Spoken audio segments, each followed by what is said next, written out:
Hello, I'm Claire Jewitt, and this is the Diary of an Orange Cat. The diary entries of a thoughtful, slightly neurotic ginger cat named Weasley, written from a small harbour community in New Zealand. Last week, Weasley and the others went along with Serafina's grand isolation flat experiment, determined to save lives, avoid contamination, and form the perfect lockdown bubble. Unfortunately, by day 5, things were already beginning to unravel. This week, things get considerably worse. I'm not saying that isolation was a mistake, but by day 5, we had somehow gone from responsible pandemic precautions to dogs invading our bubble, a barbecue inferno, and Meghan vomiting on my brand new cat bed. There are only so many times that one can hear the phrase social distancing before the entire concept starts to feel a little theoretical. Also, I would like it officially noted that I was the only one who behaved responsibly during that barbecue incident. Some might say even heroically. This is the lockdown party. Monday, 27th of April, 2020. Portia Fredericks turned out to be a white leghorn chicken.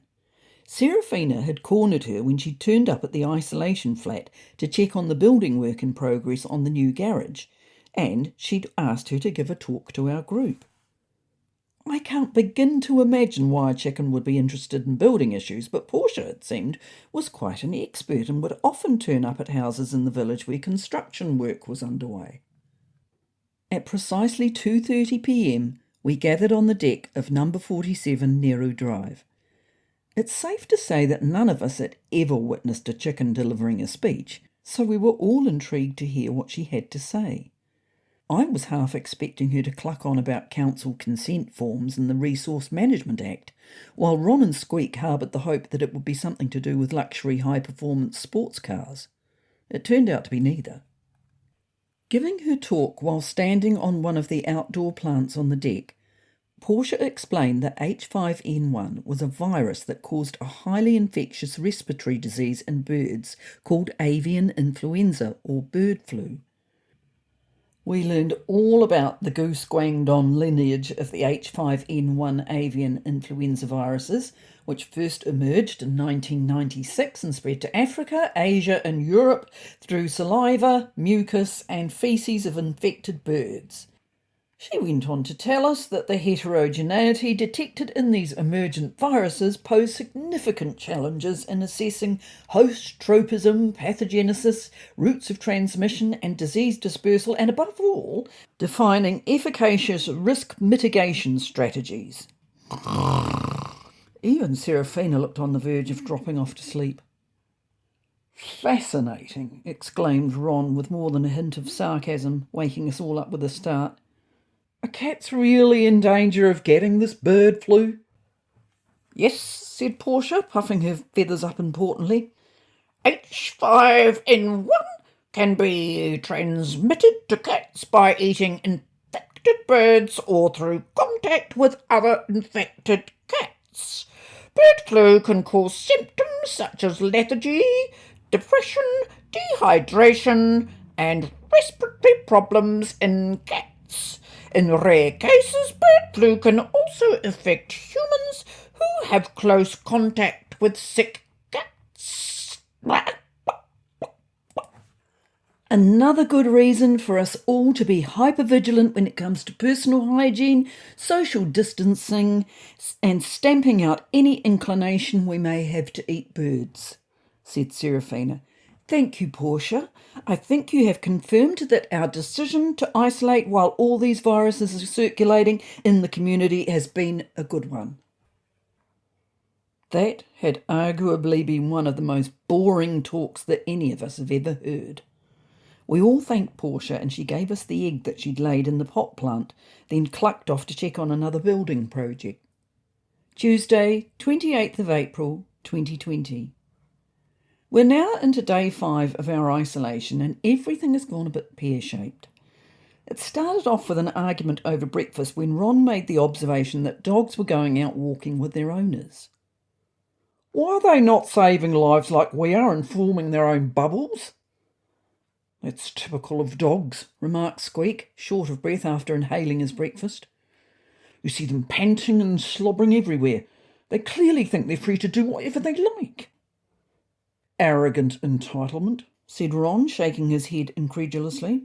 I nodded in agreement, not to mention downright dangerous. Serafina, who lives with a dog, was quick to jump to their defence. "I think we all need to curb our judgment, lest we become a community of omnipotent moral busybodies." "What does omnipotent mean?" I said. "Means you can't have sex," said Squeak. "Well, that's pretty much all of us, isn't it?" "That's impotent," said Serafina. "Speak for yourself. My body's always pretty busy." Ron was always quick to point out the fact that he hasn't been neutered. Even though I'm not entirely sure I believe this, I was keen to change the subject before Ron launched into a raunchy monologue centred around his sexual exploits. I was reading an article on the internet that said that there's no evidence that a cat, dog or any pet can transmit COVID-19 to humans, I mentioned hastily, which makes me question if our lockdown is really necessary.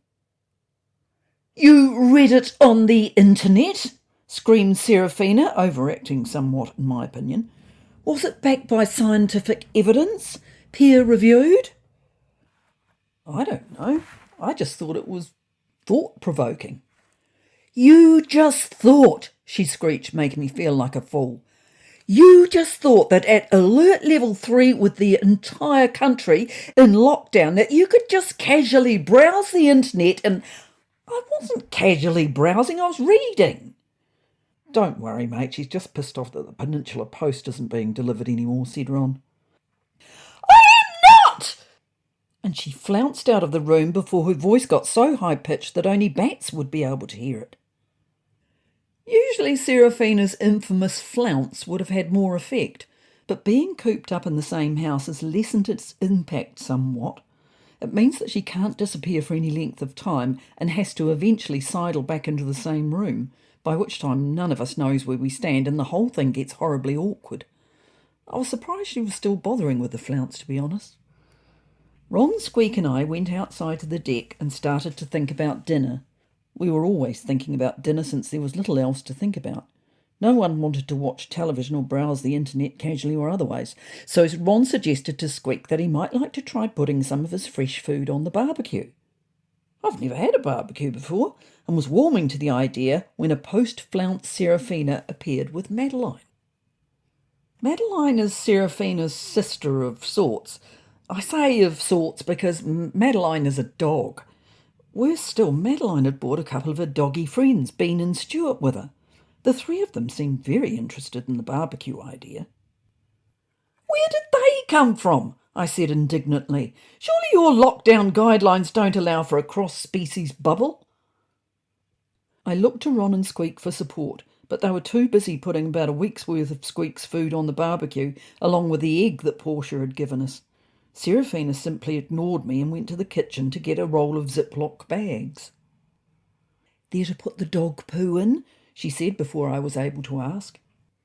"Why don't they just dig a hole and bury it like we do?" My words were abruptly cut short as flames began to leap from the barbecue. Ron and Squeak exchanged a terrified glance before scurrying off, presumably to get help. Serafina must have disappeared with the Ziploc bags and the dogs, because I couldn't see her or the dogs anywhere. It was just me and the inferno. I had to do something, so I grabbed a jug that Squeak had been using for water and hurled its contents over the flames. Fortunately, there was enough water left in the jug to extinguish the fire, which was out by the time Serafina and the dogs returned with the freshly filled Ziploc bags. How disgusting. Moments later, Ron and Squeak arrived with the fire brigade, a group of highly trained cats who know how to deal with things like barbecue fires that get out of hand. Impressed by my quick thinking, one of them suggested that I might like to think about becoming a volunteer member.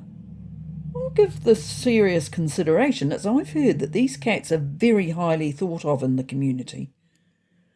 Ron handed around large amounts of catnip, and Serafina got the gin bottle out with a hand sanitizer. The volunteer fire brigade and the dogs seemed to be making themselves quite at home. Since most of the food had gone up in flames, I wondered if I should hand round some of Ron's party mix. They all seemed happy with the catnip, though, apart from the dogs, although Stuart was giving it his best shot. Darkness fell and more cats started arriving. There was one that looked a lot like Ginger, a cat that I used to hang out with as a kitten. It was difficult to tell if it was him or not, though, because he was wearing VR goggles. He was so absorbed in his virtual reality world that he barely spoke, leaving me to wonder what he could possibly be looking at. Ron had his own theories, believing it was either a steamy porn flick or a gripping COVID-19 update with really good graphics. Meghan, my ex-girlfriend, turned up too. I suppose it would be more accurate to call him my potential ex, since our relationship never really got off the ground. She'd been on heat at the time and things got a bit too weird for my liking. This didn't deter Ron, who wasted no time in making a move, and I was sure I heard him repeating one of Serafina's favourite catchphrases, "Go hard and go fast." I wondered if Meghan was on heat again. I was growing concerned that no one seemed to have eaten. Portia arrived with more eggs, which no one except the dogs were interested in eating. Someone needed to be a responsible host, what with the amount of gin and catnip going down.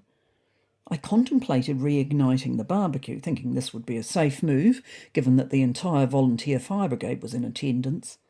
My attention was diverted, however, when I saw Serafina on the doorstep saying, "Front left, rear right, rear right, rear front, But before she got to say inside, her legs got so horrendously knotted up that she sort of rolled into the kitchen over one of the Ziploc bags, which expelled its revolting contents onto the linoleum.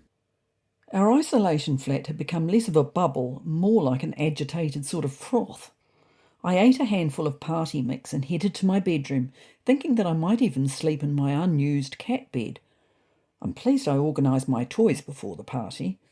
Were they in the everything is going to be all right formation, or the one that prevents bad things from happening? Obviously not the latter, because the first thing I saw was Ron fast asleep on the human bed and Meghan vomiting all over my brand new cat bed.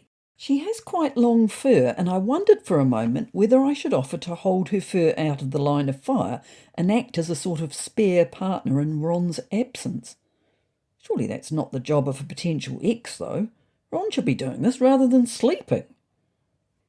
I tiptoed out of the house and headed home, away from the dysfunction of the isolation flat to my proper home, to my owner on the couch in a dressing gown watching David Attenborough documentaries, and to the unorganised toys that I never play with. I breathed a tremendous sigh of relief as I jumped through the bedroom window. I was home. Nothing bad was going to happen. Everything was going to be all right. That was the lockdown party, where a carefully managed isolation bubble became less of a bubble and more of a complete social catastrophe. Next time, in the Ginger Nuts, Ron decides the solution to his emotional turmoil is to form a singing group. What could possibly go wrong when romance, rejection, and barbershop harmony collide? Spoiler alert, quite a lot. If you're enjoying the Diary of an Orange Cat, please follow the podcast and leave a rating or share it with your friends. Until next time, stay safe, stay curious, and try not to let dogs into your bubble.